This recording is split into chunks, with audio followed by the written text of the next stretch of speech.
नमस्कार, स्वागत आहे तुमचे आमच्या चॅनलमध्ये। आवाज महामुंबईचा, शोध बातमीचा, कौल मनाचा। चला तर मग आमचे चॅनल शेअर करा, लाईक करा आणि सबस्क्राइब करा। धन्यवाद।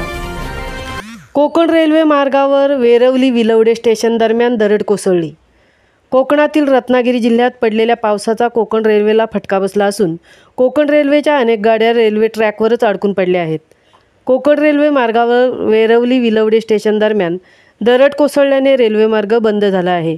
त्यामुळे कोकण रेल्वेच्या वाहतुकीवर परिणाम झाला असून आज संध्याकाळची ही घटना आहे। गोव्याच्या दिशेने नेत्रावती एक्सप्रेस रत्नागिरीत थांबून असून मुंबईकडे जाणारी जनशताब्दी एक्सप्रेस ही वैभववाडीत थांबून आहे। मुंबईकडे जाणारी तेजस एक्सप्रेस कणकवलीमध्ये थांबून आहे। कोकणातील वैभववाडी रेल्वे स्थानकावर प्रवासी अडकून पडले असून काही प्रवासी रेल्वेगाड्या ट्रॅकवरच असल्याने ते ताटकळत बसले आहेत। आवाज महामुंबईच्या चॅनेलसाठी दिलीप निकमसह तृप्ती भोईर, रत्नागिरी।